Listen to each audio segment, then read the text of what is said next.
نوفر ظالم ظلم باين. আর্জেন্টিনার দালাল ওরা, রেফারি একটা জালিম। পবিত্র কোরআনের আয়াত হাসবুনাল্লাহু ওয়া নিমাল ওয়াকিল, حسب الله ونعم الوكيل. অর্থাৎ আল্লাহই আমাদের জন্য যথেষ্ট আর তিনিই সর্বোত্তম কর্মবিধায়ক। কতটা কষ্ট পেলে এমনটা বলতে পারেন মিশরের ফুটবলার মোস্তফা জিকো। তিনি আরো বলেন, আমাদের পুরো জাতির স্বপ্ন নষ্ট করেছে রেফারি। আর্জেন্টিনার দালাল ওরা, রেফারি একটা দেশের পুরো পরিশ্রমকে এক নিমিষেই নষ্ট করে দিলেন। ম্যাচের শুরু থেকেই তিনি আমাদের বিরুদ্ধে কাজ করেছেন। চোখের জলকে সঙ্গী করে আটালান্টার সবুজ ঘাসে পড়ে থাকেন মিশরের স্বপ্নবাজরা। 3-2 গোলে শেষ তাদের বিশ্বকাপের যাত্রা। ম্যাচে ফ্রাসোয়া ল্যাটিক্সিয়া রেফারি হিসেবে দায়িত্ব পালন করেন।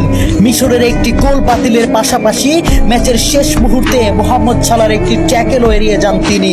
দেখার প্রয়োজনও করেননি VAR। জানিয়ে রীতিমতো তুলপাড় ফুটবল বিশ্ব।